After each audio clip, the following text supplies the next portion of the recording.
Good morning everyone! Wow! For today's video ay hinati-hati ko yung 1 kilong karne. So ito kasi parang naisip ko Bicol Express. Kaso wala pala kaming alamang. And then yung mga taba-taba, hiniwalay ko 2 supot yan. Kasi minsan si Mr. naghahanap ng pang sahog sa gulay. And then ito, ngayon lulutuin ko to guys. Kasi lagyan ko lang ng konting flour. And then isi-season ko yung Korean spicy sauce. So yun ang request ng aking anak. So ayan. So separated natin. Ito, gusto ko ngayon lutuin guys. Gawa, ayan, ang sarap. Ang problema ko ay wala akong bagoong. May bagoong nasa freezer pa. So anyways, so ito lang yung ingredients ko. Iniready ko to para doon sa Bicol Express. So ito yung sa anak ko, yung ngayon lunch niya. So ayan naman guys, ang ating gagawin for today's video, cooking version ni Nunalot. Anyways, pag may kulang-kulang, ginagawa ko na lang ng paraan. So anyways, simulan na natin. At ito lalagay ko muna sa plastic. Ibabalot natin yan guys. So anyways, natakam ako sa Bicol Express. Tignan nyo lang, ulala. So, niluto ko muna yung maliliit na portion. Ito yung ulam ni Eko na imbis na beef, ginawa ko na lang pork spicy. Wait, pork spicy. Korean spicy pork. Yun, Korean spicy pork guys. So, mahinang apoy lang. And then, inano ko muna sa salt and pepper and then flour. And then, gagawa lang ako ng sauce niya na chili, yung Korean. Ito, guys.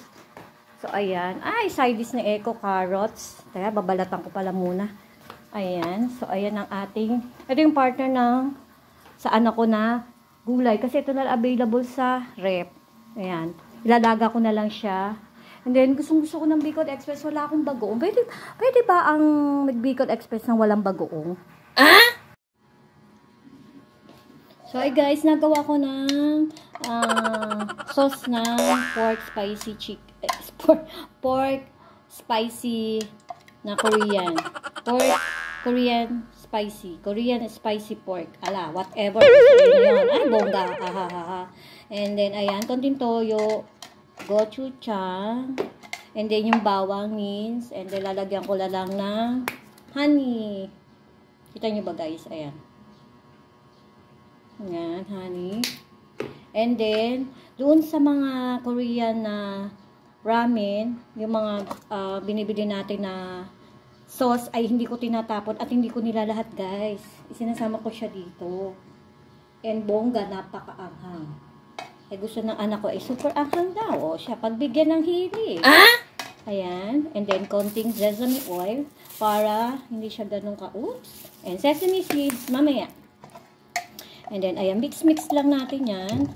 And, konti lang yan, pero pag nasama na sa ulam, oh my God, napaka-ano na yan. Napaka-anghang. Depende na yan, guys. Hindi ko muna nilahat-lahat to, oh. Ito yung sauce doon sa mga noodles ng Korean. Ayan. So, hindi namin nilalahat. At hindi ko tinatapon at napakamahal. Oh, diba, guys? Ito siya, oh. Pag minix nyo. Ayan. So, ayan. Ito ang ating dito ko siya isasama. Ayan guys, niluluto ko pa siya. And then side dish ni anak ay carrots. So anyways, yun ang kanyang lunch for today. So ayan lang naman na medyo kalat ko guys. And then na-postpone yung aking sisig. Kasi wala akong bagoong. So, ayan guys. So, ayan. Tapusin ko naman ayan, utang na naman ako. Tapusin ko na muna itong ating ginagawa for lunch. And, yeah, thank you for watching everyone. Keep you updated again. Kayo, anong ulam nyo ngayong tanghalian?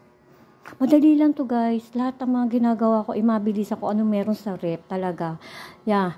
Ay, may green onion pa pala ako. Baka i-toppings ko mamaya. So, anyways, thank you at lulutuin ko na at ang anak ko ay matatapos ng online.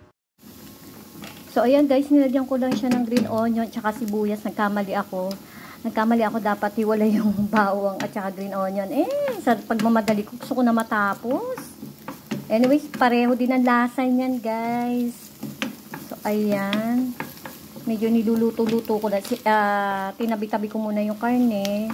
And gusto ko muna siya maluto bago ko ilagay itong spicy sauce na yan. Ayan. Hanggang malapit na maluto yung carrot. Ito yung side dish ng aking anak dito sa kanyang ulam. Kanyang lunch. Ayan. So, malapit na itong maluto. So, ayun. Pagkatapos yan, that's it. Tatawagin ko na yung anak ko kung tapos na siya sa online, guys. So, ito na, guys. Lalagay na natin ito ang ginawang mix na spicy Korean. Napakaanghang. Ayan naman. Sarap. Gusto ng anak ko ito. Grabe. Lahat na ng klase. Pork, chicken. Ay, ganito style ang hindi ginagawa ko. Kasi inayat ko lang siya na maninipis. Ayan. Churro. Oh my gosh. I love it. May kulang yan. Sesame seeds. So, konting luto na lang yan kasi luto na yung karne. Ayoko na matigas. Anyways, ayan, lagyan natin ng sesame seeds. Ito na, lagyan na natin ng sesame seeds. O, diba? Luto na. Meron na tayong menu. This is pork spicy. Wait. Hindi ko alam kung ano unahin ko. Korean spicy pork. AKA Nunalot version. So, ayan guys. Kain tayo. So, ito yung lunch ng aking anak. Magugustuhan niya yan. So, ayan. Tapos na ang lunch niya. Lunch, ulam niya. And then, itong kanyang carrots. Sakto, matatapos na kanyang online. So, ayan naman. Happy cooking, everyone. Alam nyo, gawin nyo to napakadali. Promise. Napakadali lang ito, guys. Basta kung wala kayong gochujang, toyo, tapos yung, wait. Hindi kailangan ng version talaga kung Korean talaga version, guys. Kailangan may konting gochujang ka. Okay. At saka kung nabili kayo ng mga Korean noodles, di ba may mga spices? Kasi kami hindi namin nila lahat dahil napakaanghang talaga. Itinatabi ko yun. Ayun na nagiging ginagawa namin sauce. So, ayan guys. So, at least meron na kayong ulam idea kung wala kayong ulam. So, ayan. So, tapos na. We're done. Happy cooking!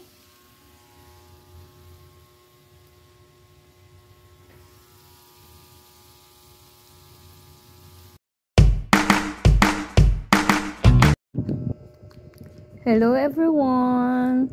So, ayan, itong aking collection ng yung pagpasko guys. So, nakita rin namin to sa Camp John Hill, naguhulugan. Mga pangalan nito guys. Ayan. Alam niyo sa totoo di ko maisip. Ang pangalan nito guys. Sa totoo lang di ko. Accord? Basta yun. Ayan naman. Oh my God. Ayan, ano nga ba? So, lalagyan ko nito para mabango. Habang may nag-check lang ako dito sa laptop. Medyo wala pa naman masyado labahin. And then, nag-vacuum naman kagabi. So, ayan. Ayan, malinis may bahay. So, magpupunas-punas lang ako. Silip-silip lang muna ako dito. And then, lagyan ko to para mabango. Wait lang, guys. Ayan. Wait lang, guys. Wait. Lagyan ko lang ng cherry blossom. Pretty. So, ayan. Hanggang ngayon, hindi ko matandaan kung ano to. But anyways, just for fun, guys. So, ayan, Ewan ko, basta nakalimutan ko. Ang dami kong collection yan, guys. Nag-iipon ako niyan. Anyways, yun na. God bless.